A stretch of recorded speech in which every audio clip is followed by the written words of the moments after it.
ये देखिए जी, मैं इस वक्त एक कब्रिस्तान जो आपको दिखाने जा रहा हूँ, इससे ख़तरनाक कब्रिस्तान आप लोगों ने आज तक नहीं देखा होगा, क्योंकि गर्मियाँ हैं और अंदर जाते हुए भी मुझे ज़रा डर इसलिए है कि यहाँ पे सांप, बिच्छू और इस तरह की जो मखलूक है वो हो सकती है।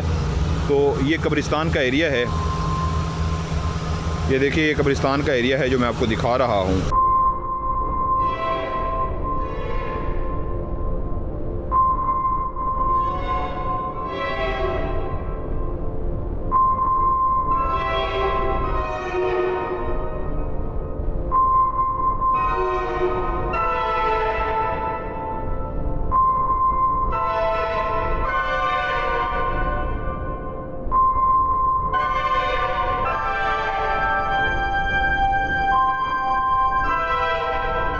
अच्छा, ये कब्र है जो आप बता रहे हैं, जहाँ पे वो खुशबू आई थी जिसको खोदा गया था, पता लगा था कि ये कब्र नहीं है। अभी भी इस जगह पे, इसका मतलब है? हाँ जी है, अभी भी जाहिर सी बात है, उनका कबीला वो कहीं जा थोड़ी ना सकती, वो यहीं पे। इसका मतलब है अभी भी उनका कबीला इसी जगह पे आबाद है। 30 साल की एज में आज से पहले मैंने कभी ऐसा डर महसूस नहीं किया तो जैसा आज डर मुझे महसूस हुआ। ऐसा लग रहा था जिस तरह कोई गुस्से में चलता इधर को जाता है और चलता इधर को आता है। को सुनाया है, ये आवाज़ आई है, ये वैसी आवाज़ आई है। कहाँ से आवाज़ आई है? पीछे से ही आई है। को सुनाया है, को सुनाया है। उसके अंदर कितनी ताकत है वो कोई और चीज़, लेकिन वो मुझे महसूस हो गया जब उसने मुझे यहाँ से पकड़ा, वो ले ही जा रहा सीधा। मैं ऐसे नहीं घूमता हूँ तो मुझे सीधा वो दरख्त के अंदर मारता मेरा सर बोल के। अस्सलामुअलैकुम, ऑफ कैमरा स्टोरीज़ के एक न्यू एपिसोड के साथ मैं हूं Mazhar Malik. Thank you so much and love you so much आप सबके प्यार भरे फीडबैक का। आज मैं उसी जेन्युइन लोकेशन पे मौजूद हूं जहां पे मैंने आपको कहा था मैं इंशाल्लाह कोशिश करूंगा वहां पे पहुंच के प्रोग्राम रिकॉर्ड करूं। OCS यानी कि of camera story episode number 232। कब्रिस्तान के बाहर वो लड़की वहां पे क्या कर रही थी, मेरे ख्याल में ऐसे है ना शहबाज उसका, ये एक टाइटल है उसका। वहाँ की मैंने आपको कहानी सुनाई थी जहाँ पे एक बुजुर्ग तस्बीह पढ़ता भी नज़र आता है, घूमता हुआ भी नज़र आता है। और जब वो केबल ठीक करने के लिए वहाँ पे गए थे तो वहाँ पे बाकायदा कंधे पे किसी ने हाथ लगा के मना किया था। और जब वो मना ना हुआ तो 2-3 दफ़ा मना किया गया, और जब फिर भी मना ना हुआ तो ऐसा थप्पड़ मारा गया कि वो आज तक ना भूल सका। उसी लोकेशन पे ही मैं मौजूद हूं, क्योंकि उसकी और भी बहुत ज़्यादा स्टोरीज थी जो मैंने आपको कहा था मैं आपको उसी लोकेशन पे पहुंच के बताऊंगा। हैरत की बात यह है, इतना बड़ा ये कब्रिस्तान है, इतना बड़ा ये कब्रिस्तान है, पीछे आपको नज़र आ रहा होगा, बारिश भी हो रही है। मेरे ख्याल में लाहौर का सबसे बड़ा जो कब्रिस्तान है मियानी साहब है, उसके बाद का सबसे बड़ा कब्रिस्तान ये है जहाँ पे आज मैं मौजूद हूँ। मैं अपने साथ बैठे हुए लोगों का भी ज़रूर तारुफ दूंगा। हाफिज़ साहब का जिक्र हुआ था कि उस स्टोरी में हाफिज़ साहब भी इसी जगह पे उनका घर है, और आज उसी घर को दिखाऊंगा भी सही एंड पे आपको। जो यहाँ के वाक़यात हुए एंड पे वो भी आपको वाक़यात दिखाऊंगा, वो लोकेशन दिखाऊंगा जहाँ पे जो आज की स्टोरीज मैं आपको सुनाने जा रहा हूँ। एक पहले सुना चुका हूँ, बहुत बड़ा कब्रिस्तान है। और सबसे बड़ी बात, बारिश का मौसम, हब्स का मौसम, सांप भी बहुत ज़्यादा हैं। ऐसे है जी, बहुत ज़्यादा सांप है। और तारुफ मैं इसलिए करवा रहा हूँ, ये अली भाई हैं, शहबाज भाई के बड़े भाई। शहबाज भाई वही हैं जिनके आप जान चुके हैं। पूरी बॉडी के ऊपर आपको याद है वीडियो में, अब तो इनके साथ एक फैमिली का ताल्लुक़ बन गया है, प्यार का ताल्लुक़ बन गया है, ये भाइयों की तरह हैं। वो छोटा भाई है, ये छोटे भाई हैं। जिस्म के शहबाज के कट थे, आपको याद होगा, और पूरे जिस्म पे ये हालत हो गई थी। अल्हम्दुलिल्लाह बिल्कुल ठीक है और ज़बरदस्त A1 है। ये उनके प्यारे बड़े भाई हैं अली भाई, और अरशद साहब हैं, ये इस वक्त हाजिर सर्विस यहाँ के कोरकन हैं। इन खामोश जो आज यहाँ लेटे हैं, इनसे ये रातों को उस जगह पे बैठ के गुफ्तगू करते हैं। इन्होंने जो मुझे बातें बताई हैं, जो इनसे मुझे पता लगा है, वो बहुत दिल को दहला देने वाला है। वो भी मैं जिक्र करता हूँ। उसके साथ शहबाज बैठा है, और शहबाज के साथ बैठे हैं हाफिज़ साहब। वो हाफिज़ साहब जिनका कहानी में मैंने जिक्र किया था कि कब्रिस्तान में तो दाखिल हो गए थे, लेकिन साथ ही अपना घर जो इस वक्त मुझे दिखाया गया उस घर में चले गए थे। ऐसे हाफिज़ साहब, इस कब्रिस्तान में मैं क्यों आया हूं और आज यहाँ पे आपको कहानी क्यों सुनाता हूँ। अरशद साहब के बारे में बहुत सारी बातें ये आपको खुद भी एंड पे बताएंगे। पहले मैं आपको कहानी सुनाता हूँ। कहते हैं हमें यहाँ पे हमारे आबाओ अजदाद को आए हुए यहाँ पे 60-70 साल हो गए हैं। उससे भी ये बहुत पुराना कब्रिस्तान है, तकरीबन 100 साल से भी ज़्यादा पुराना कब्रिस्तान। ऐसे तो जो 100 साल से पुराना कब्रिस्तान है, इतना ज़्यादा एकड़ों में फैला हुआ है। जब मैंने इसका विज़िट किया और देखा, मैंने कहा यार ये तो बहुत ही खौफनाक है और बहुत बड़ा खौफनाक कब्रिस्तान है। कहना इनका ये है, मैं यहाँ पे आके बैठता हूँ, शहर खामोशां है, हर इस कब्र के अंदर वो लेटा हुआ है जो कभी इस मट्टी पे अकड़ के चलता था, जो कभी इस मट्टी पे इस अंदाज में चलता था, रहना है उसने सदा इस दुनिया पे। आज हमारे साथ वो खामोश है। मेरी आवाज़ को शायद वो इस वक्त भी सुन रहे होंगे। आते ही मैंने उनको कहा था अस्सलामु अलैकुम या अहलल कबूर। यकीनन बहुत सारे लोगों ने मुझे जवाब दिया होगा, क्योंकि नेक बुजुर्ग भी यहीं पे है। और एक हस्ती नहीं, यहाँ पे कई हस्तियां हैं जो यहाँ पे मौजूद हैं। कहना इनका ये है, आज जिनकी कहानी है वो भी यहाँ मौजूद हैं और वो बता रहे हैं कि अक्सर जब रात को मैं यहाँ आके बैठता हूँ इस माहौल में, इसी तरह की खामोशी होती है। सिर्फ फ़र्क ये होता है कि जो लाइट्स जल रही हैं अभी, चाहे वो कैमरे की है या साइडों की है, तो ये सब बंद होती हैं। घुप अंधेरा होता है, शहर खामोशां होता है। शुरू में तो मैं खुद भी डर जाता था। ऐसा होता था कि नज़र आया हवा नहीं है, घर में भी शदीद गर्मी लग रही है। वो एक जगह बैठने के लिए उन्होंने बनाई हुई है, मैं आपको एंड पे दिखाता हूँ। वो कहते हैं मैं उस जगह पे जाके बैठ गया। कुछ रातें तो बड़ी सुकून की गुजरी, लेकिन ऐसा होने लगा कि मेरी आंखों ने ऐसे जलवे इस कब्रिस्तान में देखने शुरू किए कि ये तो शहर खामोशां है, यहाँ पे तो सब खामोश हैं, यहाँ पे तो हर लम्हे सिर्फ दिन को परिंदे बोलते हैं, रात को तो परिंदे भी चुप करके अपने घोंसलों में बैठे होते हैं। तो फिर कौन है जो चलता फिरता नजर आता है, कभी साए की सूरत में और कभी कभी इंसानी रूप में भी हाथ में तस्बीह पकड़े चलता हुआ नजर आता है।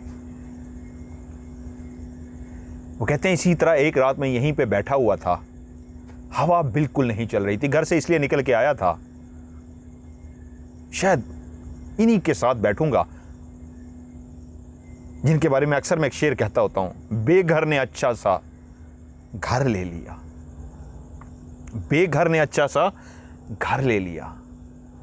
जो हमारे बनाए हुए घर हैं आरजी घर हैं, ये हैं सदा के घर, सदा रहने हैं। जब तक कयामत नहीं आनी इन्हीं घरों में रहना है। आप ऊपर से हटा देंगे, नीचे तो हैं। तो कहते हैं मैं उस जगह पे बैठा हुआ था, शदीद हब्स का मौसम था कि एकदम एक दरख्त की टहनी इतनी ज़्यादा हिलना शुरू हो गई। इस अंदाज में हिली जैसे इस दरख्त के इस हिस्से पे, पूरे दरख्त पे भी नहीं, इस हिस्से पे आंधी सी आ गई हो, हवा सी चल रही हो।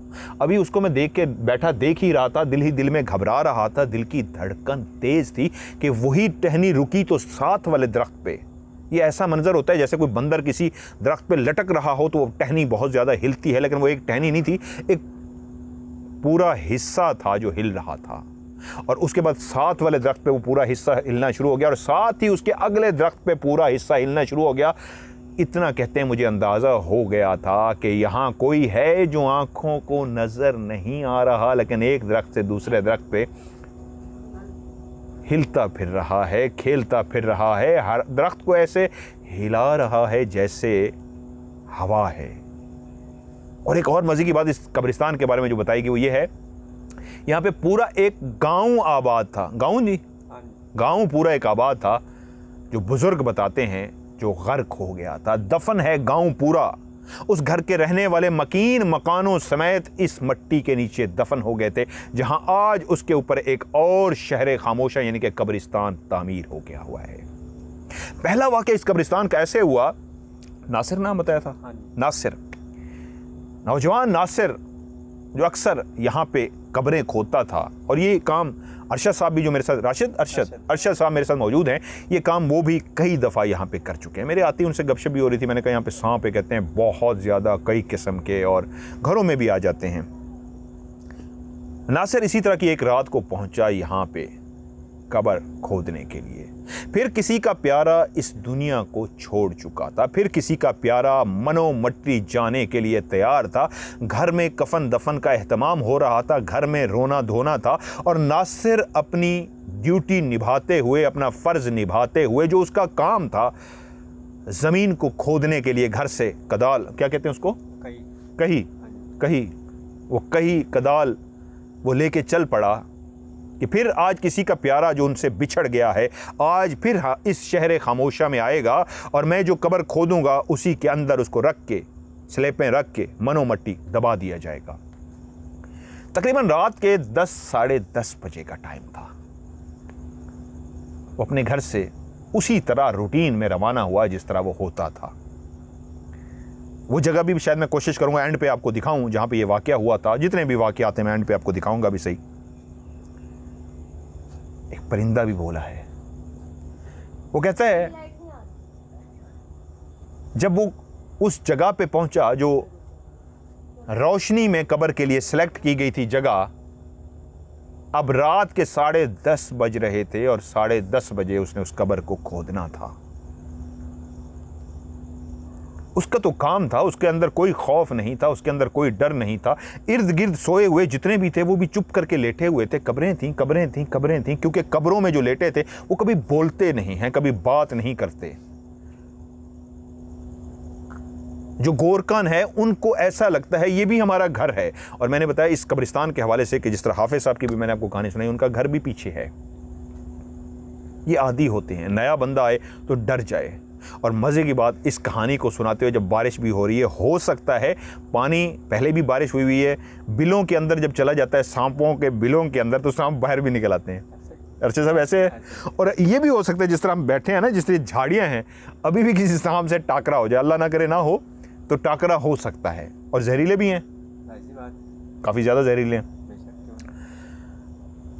तो नासिर अपनी जगह पे पहुंचा।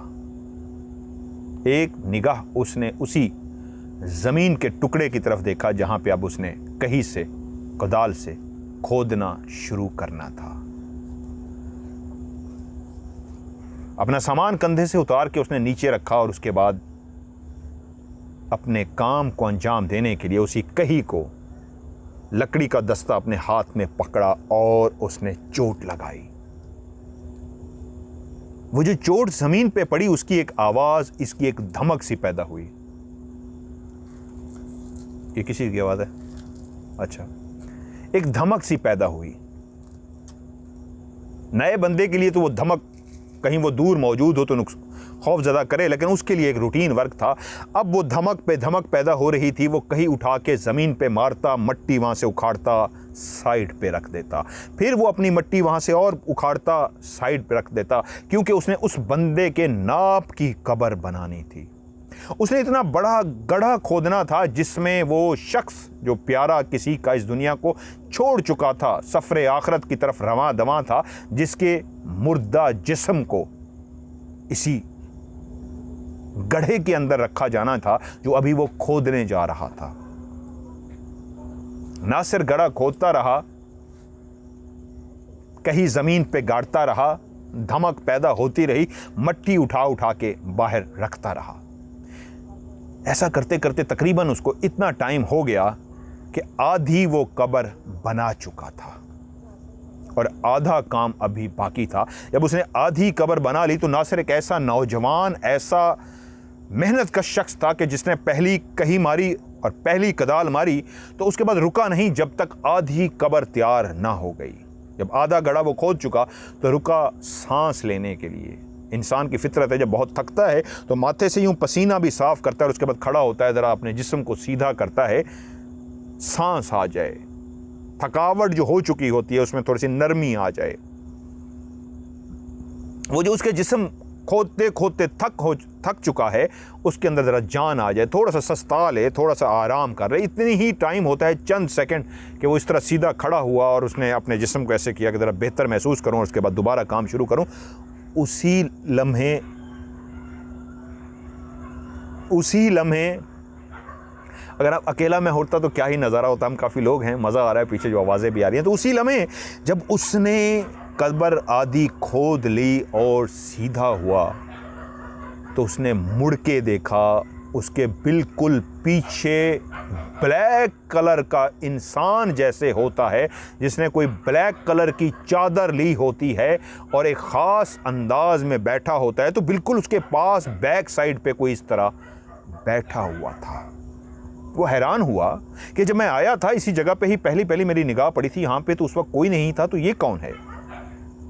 वो इसी मिट्टी की पैदावार था, वो इसी कब्रिस्तान में ही उसने जन्म लिया था, इसी कब्रिस्तान में वो पैदा हुआ था, वो डरने वालों में से नहीं था। तो उसने फौरन तौर पे कहा, कौन हो भाई, और रात को इस वक्त यहां पे क्या कर रहे हो?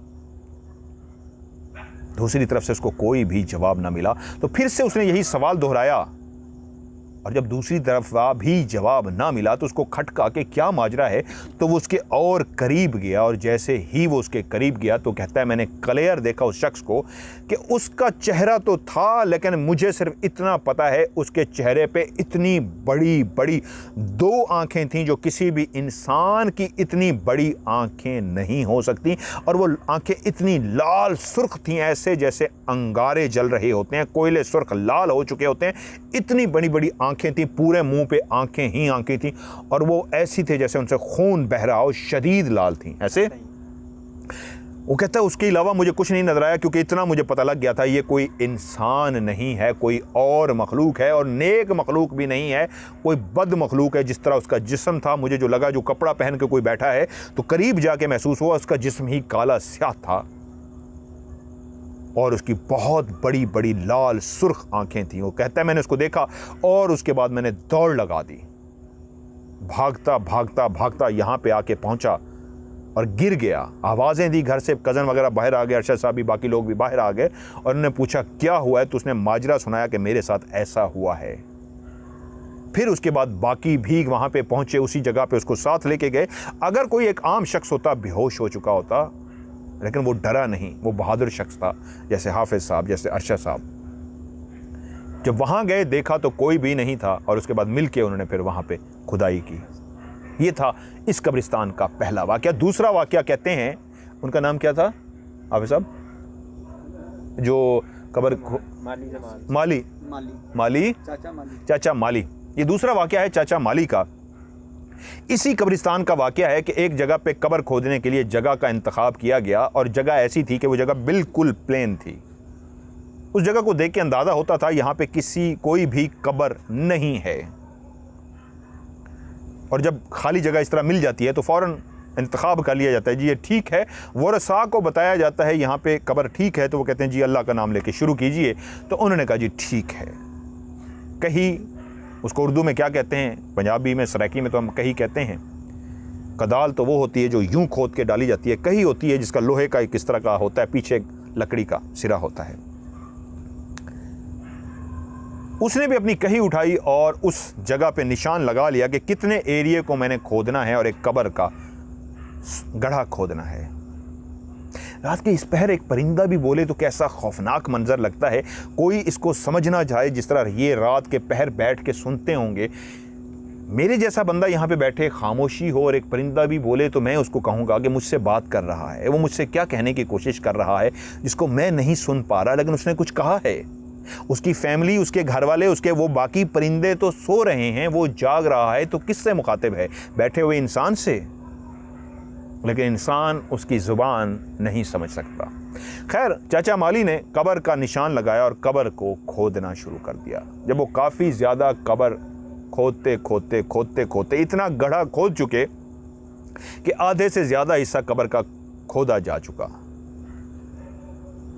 वहीं पे जब उन्होंने अपनी दोबारा से चोट लगाई गड्ढा खोदने के लिए, तो उनकी कही एक ऐसी सख्त चीज़ से जाके टकराई जिससे उनको लगा कि नीचे कुछ है। अमूमन कोई पत्थर निकलता है, कोई ईंट निकलती है, कोई इस तरह की चीज़ निकलती है, लेकिन वो फिर आहिस्ता आहिस्ता मट्टी हटाते रहे तो पता लगा वहाँ पे स्लेब बोलते हैं ना, प्लेटें रखी जाती हैं, जो स्लेब रखी जाती हैं, वो रखी हुई हैं। ऊपर से मट्टी इस तरह बिल्कुल बैलेंस थी, फ्लैट हो गई थी कि अगर वो कब्र कोई 10 साल पुरानी भी होती तो उसके आसार मौजूद होते। वो इतनी पुरानी कब्र थी कि उसके आसार भी ख़त्म हो चुके थे, और खोदते हुए भी एहसास नहीं हुआ कि ये कोई कब्र है। अब क्योंकि वो स्लेब्स नज़र आ गई थी तो अब मजबूरी थी, उन्होंने कहा क्या करें, इसको छोड़ दें या देखते हैं अगर खाली है। इस घर का मकीन घर को छोड़ चुका है, हशरात उसके जिस्म को खा चुके हैं, तो बहुत दफ़ा ऐसा होता है कि जो चंद हड्डियां रह गई होती हैं उन हड्डियों को उठा के साइड पे कर दिया जाता है, ऐसे नीचे दबा दिया जाता है, और नया घर का मकीन वहाँ पे शिफ्ट हो जाता है। तो उन्होंने कहा जितनी पुरानी कब्र है कि ऊपर से फ्लैट हो चुकी है, अगर इसका घर का मकीन भी हशरात ले गए हैं और घर खाली है, तो चंद उसके अगर हड्डियों के टुकड़े हैं तो नीचे दबा देंगे, नए मेहमान को घर दे देते हैं। वो कहते हैं जब मैंने चोट लगा कि उसने पहली को अपनी जगह से हिलाया तो इतनी ज़्यादा तेज़ खुशबू बाहर निकली कि मैं हैरान रह गया। ऐसी तेज़ खुशबू जो कोई दुनियावी खुशबू नहीं थी, ना ही ज़िंदगी में कभी कोई परफ्यूम इत्र की इस तरह की खुशबू सूंघी थी। ये बहुत ही अजीबो गरीब ज़बरदस्त किस्म की खुशबू थी, और ना सिर्फ वो खुशबू तेज़ बाहर तक फैल गई, बल्कि आंखों ने जो मंजर देखा वो कब्र के अंदर जो लेटा हुआ मकीन था, जिसका पहले ये घर बनाया गया था और अब ये सोचा जा रहा था कि मकीन बदल देते हैं, अब उसके अज़ा जो रह गए नीचे दबा देते हैं। तो नीचे कहता है, मेरी आंखों ने, चाचा माली कहता है, मैंने देखा जो कब की बनी कई सालों की कब्र थी, उसका कफन भी ऐसा तरोताज़ा था, ऐसा लगता था जैसे अभी अभी उसको दफनाया गया है। मैला थोड़ा सा ज़रूर था लेकिन फटा पुराना नहीं था, और उस कफन को पहने जो लेटा हुआ था वो भी ऐसा था कि उसका जिस्म जो उसके अंदर लिपटा हुआ था, अगर वो ख़त्म हो चुका होता तो महसूस हो जाता कि कफन जो है बैठ चुका है, कफन अंदर से खाली हो चुका है। नज़र आता था कि अंदर जो भी है वो अभी भी मौजूद है और उसी तरह लेटा है जिस तरह उसको कई साल पहले यहाँ पे लेटाया गया था। ट्रेन गुजर रही है पीछे से, शायद उसकी आवाज़ भी आ रही होगी। अब उस कब्र से इतनी ज़बरदस्त खुशबू आ रही थी, और कफन भी अभी ऐसा बिल्कुल कहीं से कोई फटा हुआ नहीं, उसके कफन के अंदर मौजूद भी जो इंसान कभी रखा गया था मौजूद था। तो कहता मैंने फ़ौरी तौर पे उसकी वापस रख दिया, और जब बंद किया तो खुशबू भी उसी तरह बंद हो गई जो खुलने से बाहर आ रही थी, बहुत ज़बरदस्त खुशबू। उस कब्र को बंद कर दिया गया। इंसान है, जुस्तजू कौन है ये नेक शख्स, किसकी है ये कब्र, कौन था इस घर का मालिक, शहर खामोशा में इस प्लाट को किसने लिया था। तो कहते हैं जब उन्होंने तहकीक की, चाचा माली ने ढूंढा, तो पता लगा वो किसी औरत की कब्र थी, और उस कफन में लिपटा जो जिस्म था वो किसी औरत का था। ऐसे जी, वो औरत की कब्र थी। ये थी इस कब्रिस्तान का दूसरा वाक़या। अब आते हैं अरशद साहब और हाफिज़ साहब। मैंने जिस तरह कहा, मैं आपको एंड पे दिखाऊंगा, इनकी फैमिली भी पीछे रहती है, इनका घर है, बहुत बड़ा कब्रिस्तान है। अभी आते ही मैं भी टॉर्च लेके, जिस तरह मुझे पता है कुछ चीज़ें महसूस हुई और मुझे कुछ नज़र भी आया सामने गुजरता हुआ, इन्होंने नहीं देखा, मुझे नज़र आया, मैं जल्दी से भाग के गया, हम पीछे भी गए। तो मैंने कहा ख्वाहिश है यहाँ पे मैं राज प्रोग्राम रिकॉर्ड करूँ, लेकिन आज कम अज़ कम मैं ऑफ कैमरा स्टोरी रिकॉर्ड करूँगा। मंजर है, कब्रिस्तान है, बारिश हो रही है, शहर खामोशा है, यहाँ पे कहानी सुनाने का एक मज़ा ही अपना है। आप लोग बोर तो नहीं हो रहे? नहीं, डर तो नहीं लग रहा? नहीं, एंजॉय करें। हाँ जी, क्योंकि लाइव आपके लिसनर भी सामने हो तो उसका भी एक मज़ा आता है। खैर, अरशद साहब ने जो बताया, और हाफिज़ साहब, क्योंकि ये आपस में ब्लड रिलेशन है, चाचू हैं, ये हाफिज़ साहब के अरशद साहब चाचू हैं, और अरशद साहब अभी भी यहाँ पे गोरकन के फ़राइज़ अंजाम देते हैं। बहुत ज़्यादा दोस्ती है अरशद साहब की इन लोगों के साथ जो यहाँ पे सोए हुए हैं। मैंने उनसे पूछा आप यहाँ क्या करते हैं, तो कहते हैं रात को मैं यहाँ निकल के बैठ जाता हूँ, मैं ऐसे सुनता हूँ उस आवाज़ को जो मेरे कान नहीं सुन सकते, मुझे लगता है, लेकिन फिर भी कहीं ना कहीं दूर से, करीब से, पास से कोई आवाज़ आती है। किसकी आती है? इनमें से किसी की आती है, चाहे वो तस्बीह का दाना आगे पीछे करती हुई कोई आवाज़ है या किसी की चहलकदमी करते हुए आवाज़ है, कुछ भी है। दूसरा वाक़या हुआ, वो कहते हैं आपकी भाभी लगी ना, आपकी अम्मी है, यहाँ पे उनके घर के पीछे पानी का इस तरह का एक था कि सरकारी वहाँ पे नल लगा हुआ था, तो घर वालों ने फ़ैसला किया कि क्योंकि बाहर पानी है तो अक्सर जिस तरह ख़वातीन कपड़े धोने के लिए वहाँ पे चले जाती हैं, इसी तरह वो लोग भी कपड़े धोने के लिए वहाँ पे जाना शुरू हो गए। क्योंकि ये जो घर है कब्रिस्तान के बिल्कुल दरमियान में है, और अभी भी रात के इस पहर तकरीबन 10:15 हो रहे हैं, हम लोग कब्रिस्तान में हैं, और आप लोगों से मुखातिब हैं। तो वो कपड़े धोने के लिए जब वहाँ पे गए तो कपड़े धोते रहे, लेकिन उनको कुछ भी नहीं पता था। जिस तरह एक फैमिली के साथ भी मसला है, इंशाल्लाह मैं कोशिश करूँगा उसको जल्द ही हल करूँ। अब सिस्टर किसकी हैं वो? हाफिज़ साहब की सिस्टर हैं। उनके साथ भी जो वाक़या शेयर कर सकता हूँ ये वाला, उनके सिस्टर के साथ भी जो मसला हुआ है, वो भी यहाँ की पैदा हुई हैं, इसी कब्रिस्तान में पैदा हुई थी। हाफिज़ साहब भी इसी कब्रिस्तान में ही पैदा हुए थे। वो छोटी सी थी, उनके घर के सामने दरख्त हैं।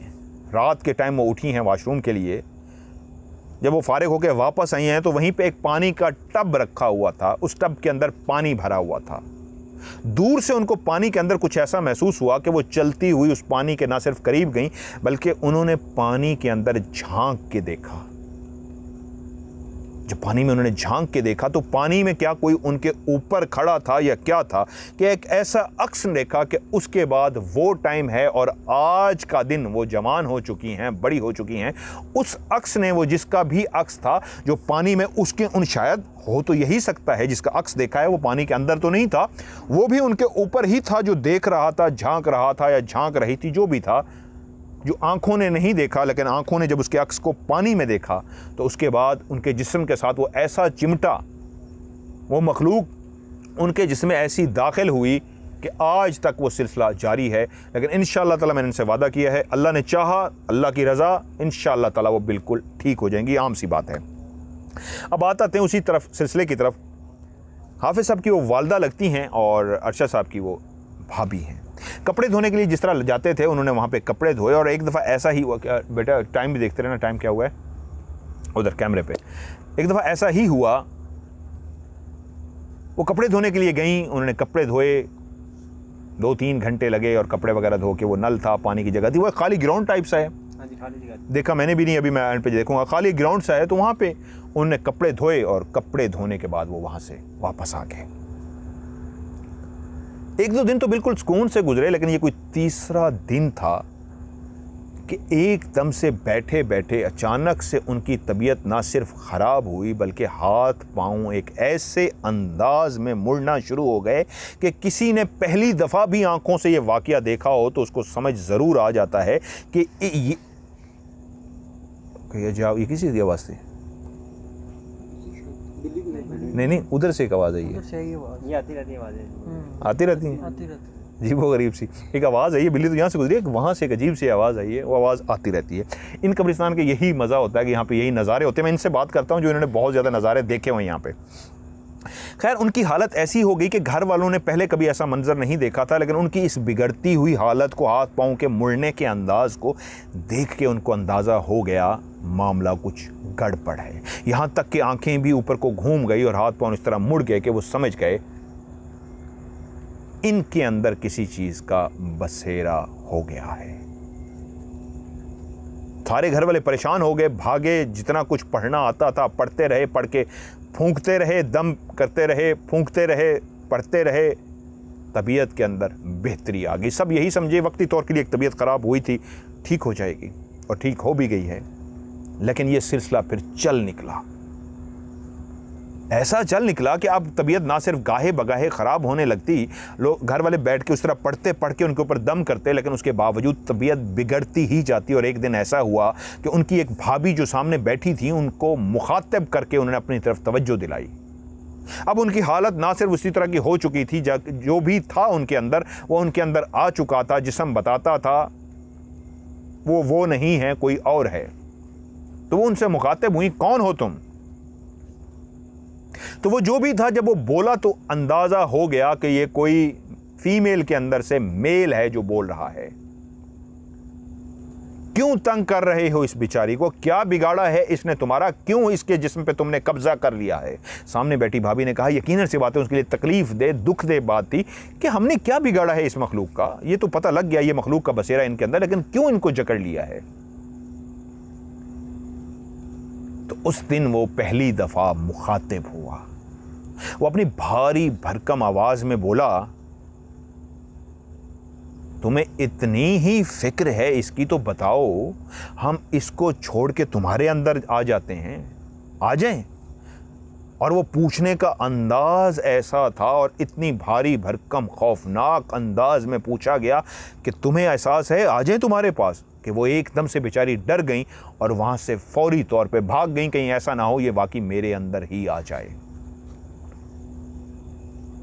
अब ये सिलसिला इस तरह का चल पड़ा। वो बेचारे जहाँ से भी दम दरूद करा सकते थे, उनके एक पीर साहब थे, वो उनके पास भी गए। जहाँ जहाँ जिसने बताया वो हर जगह पे गए, हर जगह पे उन्होंने जाके दम कराया, लेकिन वक्ती आराम आता और फिर तबीयत ख़राब हो जाती।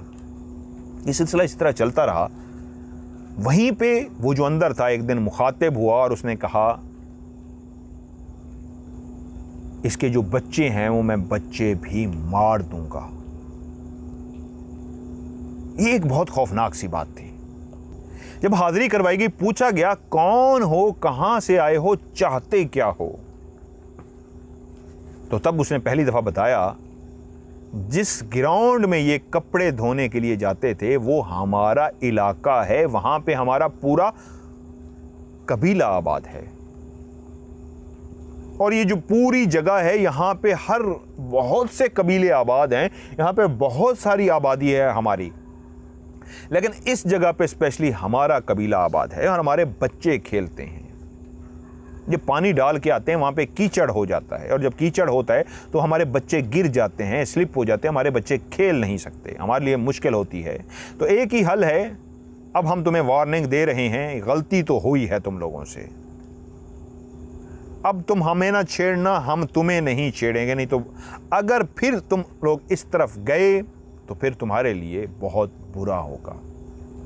अब वो घर के मकीन मुखातिब हुए और उनसे कहा हम तो जानते ही नहीं थे कि आपका यहाँ पे कबीला है और आप लोग यहाँ पे रहते हैं, अगर हमें पता होता तो हम कभी भी यहाँ पे ना आते। हम माजरत खां हैं और हम आपसे बार बार यही रिक्वेस्ट करेंगे, इस बेचारी का कोई कसूर नहीं, ये तो जानती ही नहीं थी। अगर इसको मालूम होता एक इंसान है, इसकी आंख आपको देख सकती तो ये कभी ऐसा ना करती। तो आप मेहरबानी कीजिए, इनको माफ़ कर दीजिए। कुछ अर्सा तो उनकी तबीयत बेहतर रही, लेकिन फिर पता नहीं क्या हुआ कि फिर से उनकी तबीयत ख़राब हो गई। शायद कुछ लम्हे के लिए तरस आ गया था उनको, उन्होंने उनको छोड़ दिया, लेकिन फिर से तबीयत इस तरह की होने लगी कि फिर कुछ अरसे बाद उन्होंने बाकायदा तौर पे कहा इसके बच्चों को भी हम मार देंगे। यहाँ पे कहानी बहुत खौफनाक होती थी। अब वो परेशान थे, बच्चों का क्या कसूर है। लेकिन हाफिज साहब यहाँ मौजूद हैं, उन्होंने जो बताया है, पहला बेटा जो पहला इनका भाई था, बाकायदा माँ उसको दूध पिला के बिल्कुल हंसता खेलता कमरे में कुछ सेकंड के लिए उसने उसको छोड़ा कि दूध पी लिया बच्चे ने, अब जरा खेल रहा था, शरारतें कर रहा था और लेटा हुआ था। ऐसे वो रोटियां बनाने के लिए बाहर आई ना, रोटियां बनाने के लिए बाहर आई हैं। माँ होती है, माँ का वो लख्ते जिगर था और माँ अपने लख्ते जिगर को कुछ सेकंड के लिए छोड़ के, अब उसने रोटियां बनानी थी। अभी वो रोटियां बनाने के लिए बैठी ही थी कि माँ की छठी इसने कहा पता नहीं क्यों मुझे बेटे की तरफ जाना है, वरना माँ बैठी रहती, रोटियां पकाती रहती, टाइम लग जाता, काफ़ी देर के बाद याद आता नहीं माँ अभी आके बैठी ही है रोटियां पकाने के लिए। माँ की दिल की धड़कन तेज़ हो गई। माँ को लगा मेरा बच्चा अकेला है, आज पहली दफ़ा थोड़ा था, कई दफ़ा हुआ था माँ ने इस तरह दूध पिलाया था, बच्चे को छोड़ दिया था, बैठ के अपना काम किया था, लेकिन आज माँ का दिल धड़क रहा था, माँ का दिल कह रहा था अंदर कुछ है। माँ की ममता ऐसी जागी कि वो भागती हुई अंदर कमरे की तरफ गई जहाँ अपने लाल को, लख्ते जिगर को छोड़ के आई थी, और जाके देखा तो वो इतनी ही लम्हे के अंदर दुनिया को छोड़ चुका था। चंद लम्हे गुजरे थे, आने जाने का ही टाइम गुजरा था, अभी काम शुरू नहीं किया था, वो दुनिया को छोड़ चुका था। माँ, उसका दिल वीरान हो गया, दुखी हो गई, रोना पीटना तड़पना चीखना शुरू हो गई, उसके लख्ते जिगर को छीन लिया था। और कुछ अरसे बाद उन्होंने हाजिर होकर बाकायदा एक पैगाम भी दिया कि एक मार दिया है और भी मार देंगे। अब गरीब क्या कर सकता है इसके सिवा कि अपने फिर पीर साहब के पास गया, हर उस नेक बंदे के पास गया, हर उस बशर के पास गए जहाँ पे उनको उम्मीद थी कि हमारा हल निकल आएगा, हमारा इस छुपी हुई मखलूक से जिसने इस जिस्म पे, खाकी जिस्म पे कब्ज़ा कर लिया है, इससे छुटकारा हासिल किया है। हर उस जगह पे गए, कोशिश की, नाकाम लौटे, यहाँ तक के एक और बच्चा पैदा हुआ। उस और दूसरे बच्चे को भी जिस तरह पहले का पता ही नहीं लगा, ये नानी के घर गए हुए थे और नानी के घर जाके महसूस कर रहे थे, क्योंकि जब दूसरा बच्चा हुआ तो हर लम्हे उसको आंखों से ओझल नहीं होने देते थे, क्योंकि उस मखलूक ने कहा हुआ था बच्चों को मारने का, तो हर वक्त उसको अकेला नहीं छोड़ते थे, हर वक्त उसके ऊपर चेक एंड बैलेंस होता था। लेकिन नानी के घर जाके ऐसा हुआ, वहाँ रिलैक्स हो गए कि कब्रिस्तान से निकल आए हैं, उस एरिया से निकल आए हैं, अब यहाँ कम से कम इस जगह पे बहुत दूर हैं उस एरिया से, डर खौफ की कोई ज़रूरत नहीं है, यहाँ रिलैक्स हो जाएं।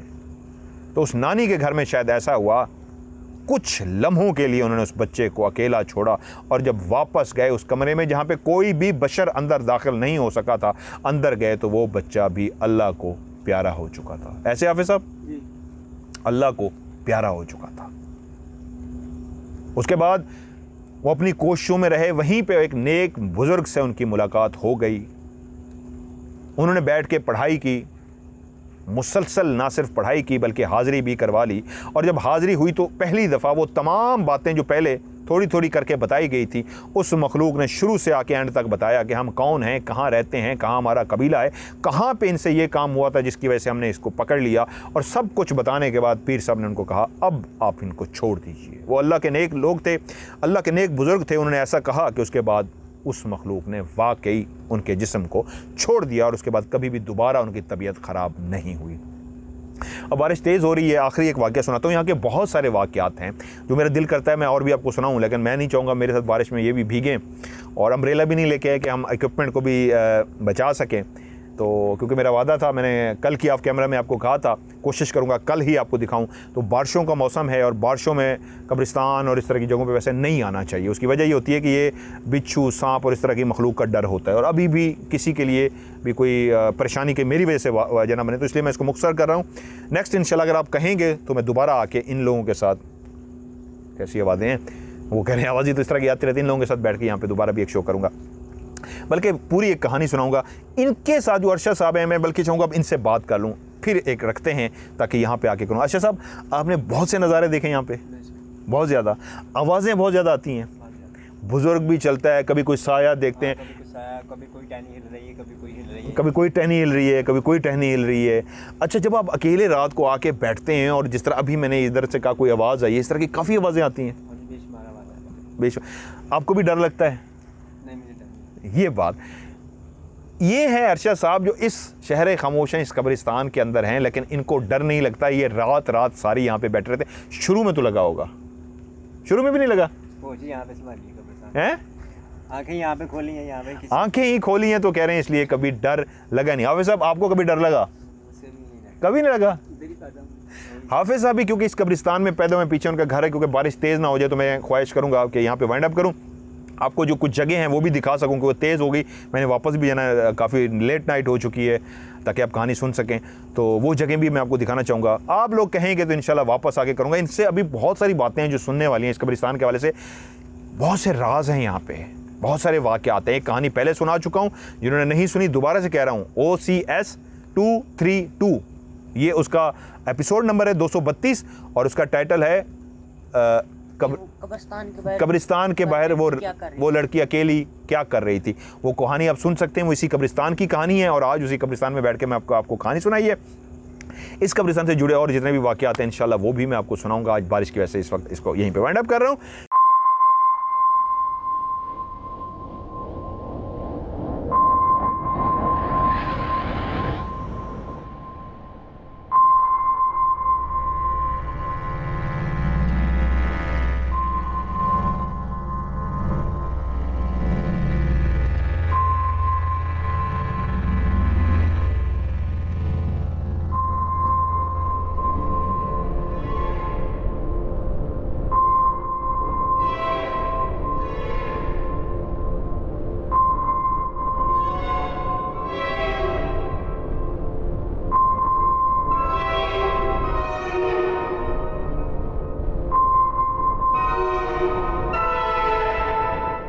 कहाँ? सफ़ेदे के दरख्त के नीचे थी,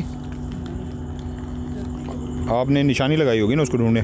जी हाफिज़ साहब, हम पहुंच चुके हैं उस जगह पे। दिखाइए कौन सी कब्र है जी? ये वाली कब्र है, ये सारी। अच्छा ये है जी।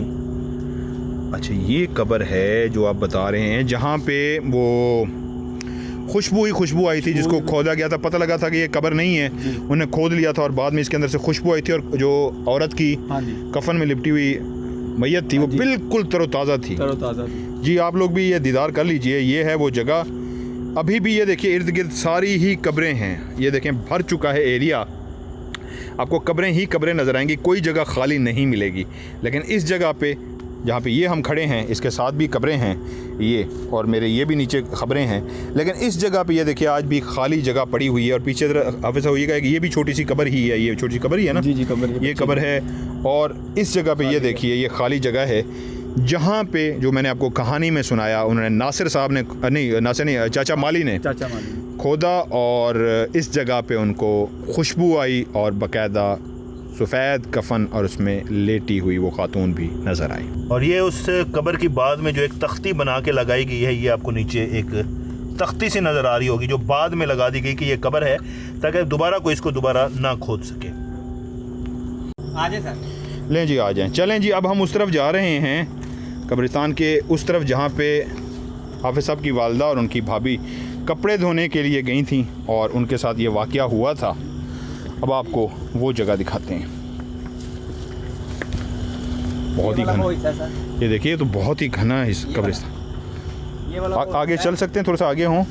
अच्छा उस वक्त ये खाली ग्राउंड था? ये खाली जगह थी, अब तो ये सारा कब्रिस्तान, यहाँ पे सारी कब्रें बन गई हैं। अच्छा उस वक्त ये खाली जगह पाइप था। अच्छा उसके साथ यहाँ पे पानी आता था, इसी ये दीवार हुई है उस ठीक है साइड भी और ओके। उस वक्त ये जगह सारी खाली थी। अच्छा ये खाली ग्राउंड था और ये जगह थी जहाँ पे वो कपड़े धोने के लिए आती, यहाँ पे उनका पूरा कबीला आबाद था।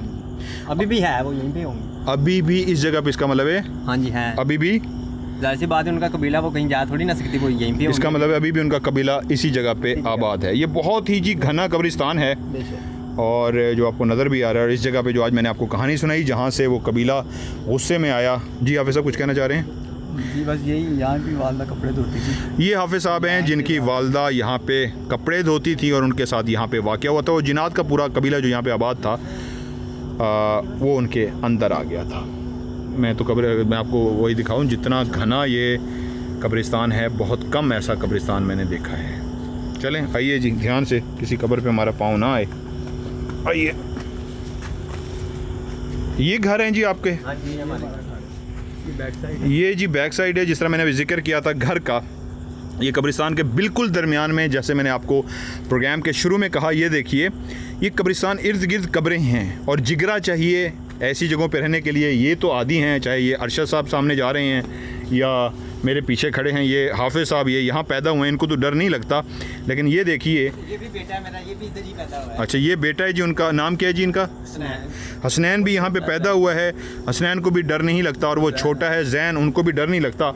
ये देखिए ये चारों तरफ कब्रिस्तान ही कब्रिस्तान है और कब्रिस्तान के बिल्कुल दरमियान में, कब्रों के दरमियान में घिरा हुआ ये घर जो आपको नज़र आ रहा है, जहाँ पे फैमिली कपड़े धोने के लिए आई थी, ये है घर।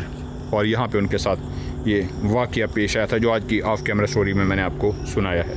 ये आवाज़ आई है, ये वैसी आवाज़ आई, कहाँ से आवाज़ आई है? पीछे से ही आई है। को सुनाया है, को सुनाया है, को सुनाया है। ये आवाज़ आई है, ये वैसी आवाज़ आई, कहाँ से आवाज़ आई है? पीछे से ही आई है। ये कहाँ से आई है? ऑफ कैमरा में आवाज़ आई। ये किसने बुलाया है? क्या कहा है? नहीं बस आवाज़ ही आई है। नहीं बुलाया, क्या सुना है शुबाज? किसी ने बुलाया है, बात सुन, बस ऐसे ही है ना? किसने कहा बात सुन? बात सुन। अल्लाह अकबर, किसने क्लियर आवाज़ दी है जी? कहा है शायद, पता नहीं इस माइक में आई है नहीं, मैंने माइक नहीं, जनरल साउंड खोली हुई है। और क्लियर किसने? सुना जी, क्लियर सुना। क्लियर सुना है? शुबाद आपने भी सुना है? जी, उसने कहा एकदम बात सुन। बात सुन, ये कहा है और हम रुके हैं यहाँ पे, क्लियर आवाज़ है। लें जी, एक और भी नज़ारा हमने यहाँ पे देख लिया और अब हम घर के साथ साथ चल रहे हैं, बाहर की तरफ चलते हैं।